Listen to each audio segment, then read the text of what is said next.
Hello everybody, Maestro Guy 25 here with another video, and this time it's gonna be a review video about this particular game that I got that I want to do a review about real quick, a short review, not too long. So let's get started. Yeah. Mm-mm. Mm-mm. Yeah. Anyways, I just want to show you right here Indiana Jones and the Infernal Machine for the Nintendo 64, the N64 version. And here's the back of the case that looks like in not that great condition and whatnot, but still the front is still pretty good. But it looks like that this one, I'm not too sure, but by the damages of it, I think like this right here and this right here, those two things, and the way it looks damaged in the way it looks like that this copy used to be the what you want to call it, the uh Blockbuster video rental copy. One of the copies that Blockbuster Video had back in the day when this came out in the year 2000 for the what do you want to call it, for the uh you know, for the game. Well, what I'm trying to say is that this might be a Blockbuster Video.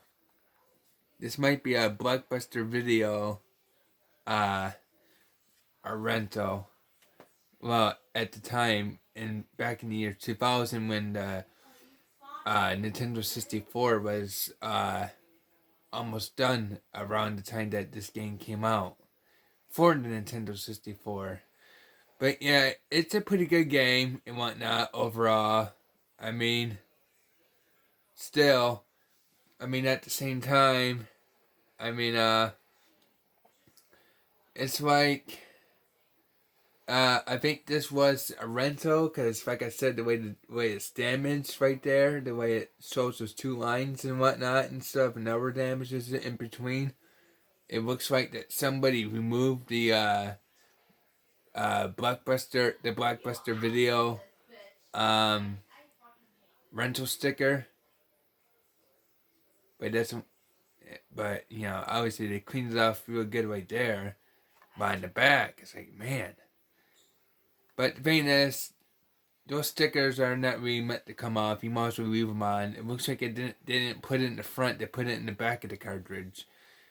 If they put it in the front, then you might as well not take it off because I think you would like to have the cover. You'll want the cover to be intact, so you know what game you're playing. Unless you're taking a guessing game here and be like, okay, what's this game? Oh, it's Indiana Jones and the Infernal Machine. So, anyways, it's like when it comes to it,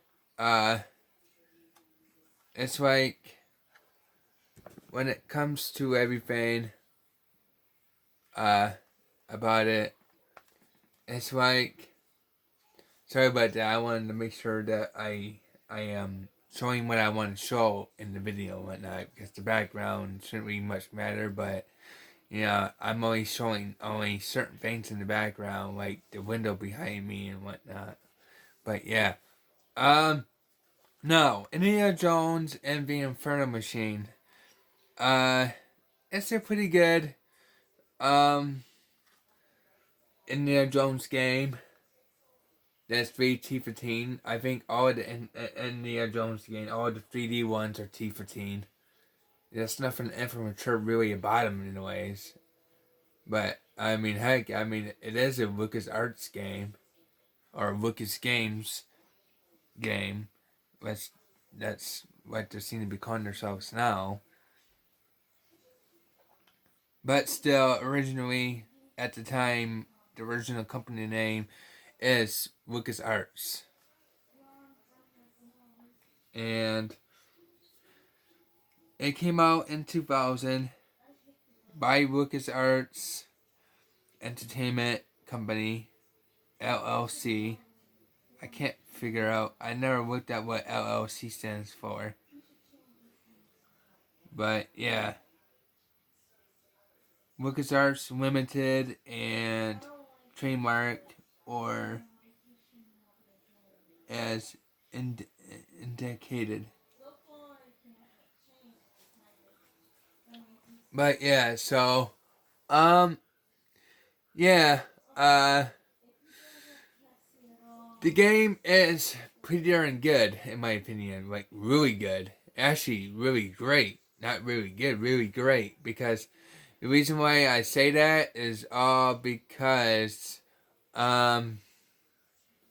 it's all because I think it's just a little bit more better than the PC version. At least a lot of people says here on YouTube from the review videos that I saw about the N64 version, they say it's way better than the PC version. It has some things in the Nintendo 64 version that the PC version didn't get and whatnot. PC version maybe a little sharper graphics maybe or whatever. And the faces might look better for cutscenes and stuff, and the mouths actually move and stuff. But you know, that's only just a little bit of nitpicks that the N64 version doesn't really quite got. But the N64 version overall is, to me and a lot of other people, I want more people that I notice that the Nintendo 64 version, according to my research here on YouTube, a lot of reviewers say that it's one of the best Nintendo 64 games to ever come out. So yeah, it's like, but not just one of the best Nintendo 64 games, but I think it's, a lot of people say that it's like the better version over the PC version for a few different ways. And I'm not going to go into all of it because I can't remember all of it. But one of the things that I can say for as an example that the game does have, that it has its own crosshair thing, but only when Indiana Jones is what do you want to call it? What do you want to call it? One of the things that I can say that Indiana Jones does have for a feature is that he does an auto aim.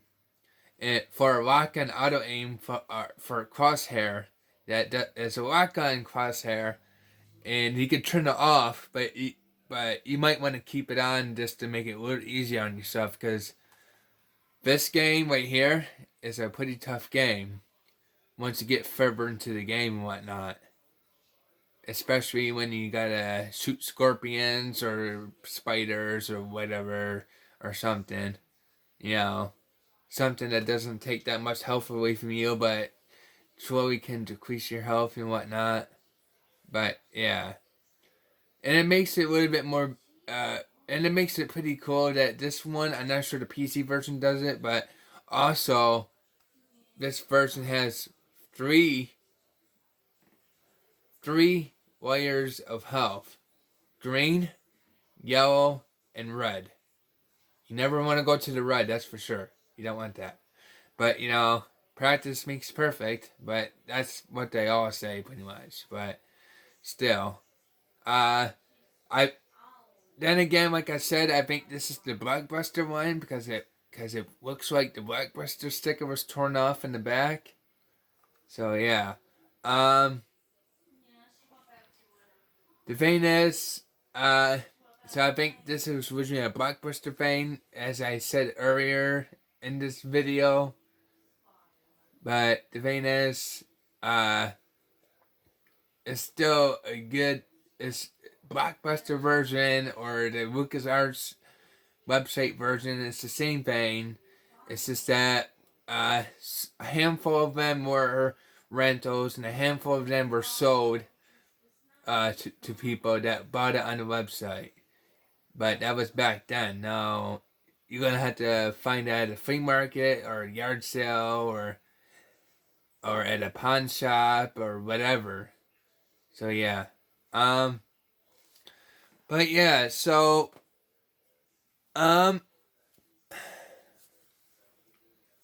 it's like when it comes down to it, I just want to let you all know that when it comes down to all of it, this game right here is pretty amazing for the most part. I mean, they were able to fit 17 levels onto it and whatnot, and I think that was pretty good. Now, this video may be going on a little bit longer than I expected.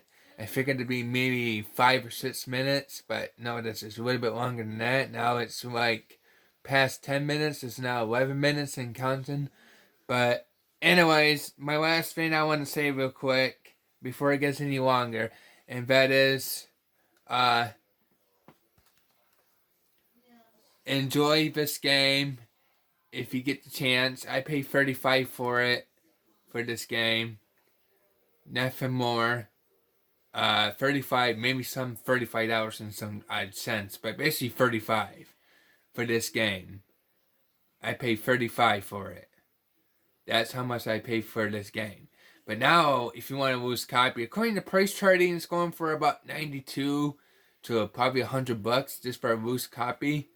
But so that's kind of a high price for it. But if some of you can get your hands on it for cheap somehow, cheaper than about $100, you can get it for cheap as I did, or maybe cheaper if you get very lucky somehow, then I'll grab it and give it a try. So yeah. Anyways, catch y'all later. Have a nice, good rest of the day or night or whenever you're watching this, and catch y'all later. See ya.